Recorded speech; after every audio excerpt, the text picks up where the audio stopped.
There's probably going to be some bad language in this, so you might not want to let the kids watch. Hey, you fucking sick cunts. The Wino is back with another review for The Ultimate Fighter Season 29, Episode 3. And look, let's be honest, it's been a bit of a lackluster season so far. This episode was no different. A little lackluster. I understand if there's no drama going on in the house, if there's no drama going on between the coaches, there's not much you can do with it. But they've been delving into the backstories way more than the training. And I understand delving into those backstories definitely builds up your interest in the fighters and makes you more interested in them going forward if they do get into the UFC. But I find the training more interesting to watch, to be honest with you. And I'm thinking it's probably because it's the first round of fights. So, you know, a bunch of dudes aren't even going to make it through to the next round. Half of them, literally, because you get half winners, half losers. And building up their stories a little bit, here's their chance to get that. Hopefully they'll go into training more in the next round. But the problem with doing that is your first few episodes and whatnot, that's when you're trying to fucking hook people, you know? And right now, it wouldn't be hooking me if I wasn't, like, just a diehard want to watch it and want to see who wins and whatnot. Now, the only thing of real note, look, both guys seem like nice guys throughout it, and there wasn't a lot of training footage, so it was basically just delving into their lives, as I said. The most notable thing I thought about delving into their lives, I know Trayshawn has a kid, and he's got the family, and he slept in the car in the cold and stuff. Yes, great story. But the most notable thing I thought was the fact that he is training at American Top Team Lima. And it's one of these weird things that everything lines up because Douglas Lima had a fight just over a week ago. His brother Diego Lima is fighting this weekend, and we get the Trayshawn episode in the middle, where he's the first fighter I can remember ever being on Ultimate Fighter fighting out of Team Lima.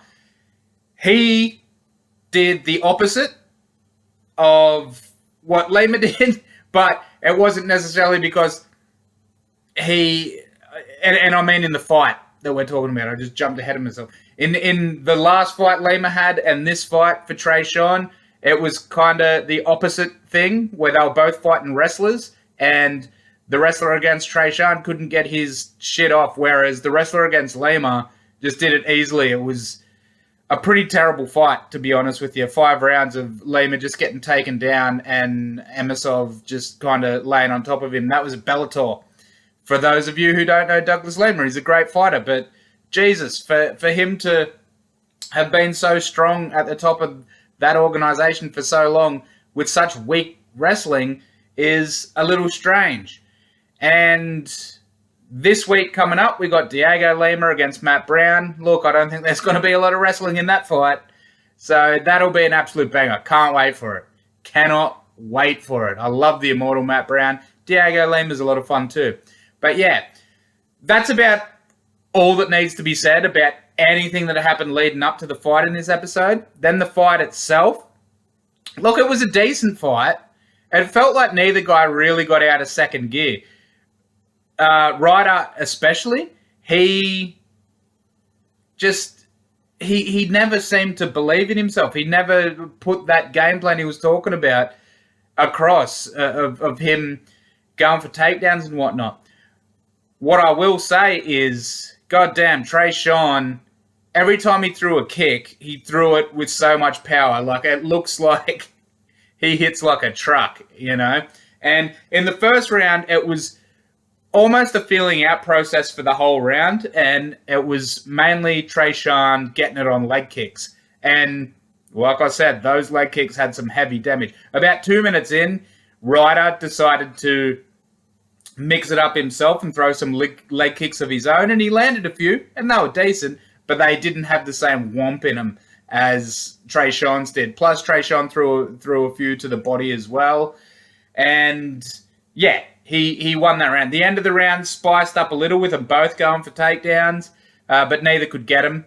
So, yeah, Trayshawn walked out with that round. He came out the next round throwing his jab ball, and his corner told him to do that as well. So that was good listening. And the way the round started, he wasn't throwing that many leg kicks. He was mostly getting behind his jab. Ryder did land one big counter right hand, and he landed a few other hands throughout the round.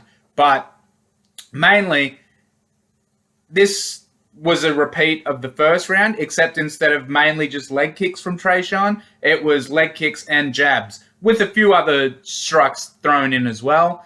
And, yeah, Ryder never really got in and attacked on the takedown. So, look, Trayshawn clearly won both of those rounds, but the whole fight kind of felt like a feeling out process. More for Ryder than for Trayshawn. Like, Trayshawn, he was landing some big stuff because of how heavy of the blows he throws, but even he was still just throwing, like, mostly one-shots and not being super aggressive. He was the one pushing forward the whole time. He had the wrestler on the back foot, which does make it hard to shoot, and also the heavy leg kicks he'd been landing makes it hard to shoot. But the fact is that Ryder hardly ever shot at all. And, yeah, he just seemed almost too timid to engage, and Trayshawn never really strung stuff together. He just threw kind of like a shot at a time. So the whole thing felt like a super heavy sparring session. So wasn't the greatest fight. The right guy won, and look, we move on to the next round. 3-0 up for Team Ortega. Jeez, Team Volkanovski needs to fucking turn some shit around and you know, make a difference here, because it's not going well for him so far. They announced the next fight. I don't really know much about either guy. I've got to say, the one guy's like, I always bring a golf glove, because I never know when it's going to be time to tee off on someone. I thought that was super corny and a bit lame. So that, yeah, wasn't my cup of tea. But I do hope he wins, because, like, you know, one, I'm Australian. I want to see Volkanovski's team do well. I'm going to just fucking be honest, you know.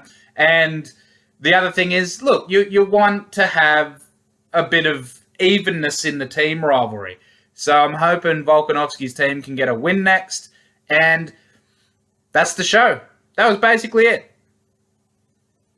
Let me know if you thought anything different. But for now, catch you next time. And enjoy the fights this weekend. Like, there's some.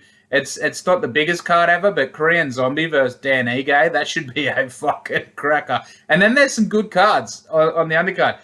One of them being Diego Lima versus Matt Brown, which should be a lot of fucking fun. So, plus Marlon Vera's fighting Cheeto's my dude, and he's fighting Davey Grant, who's an Ultimate Fighter alum. Maybe Cheeto is from Ultimate Fighter Latin America. I can't remember. But I know Davey Grant is. And Davey Grant's a lot of fun too. So Cheeto versus Davey Grant should be fun. Diego versus Matt Brown should be fun. Dan Ige versus Chan Sung Jung will be real fun. And look, off the top of my head, they're the ones I remember. But there's a bunch of other fun fights on there too. So enjoy that. And I'll see you next week. And let's hope this season The Ultimate Fighter starts picking up a little bit. All right. 1-0 out.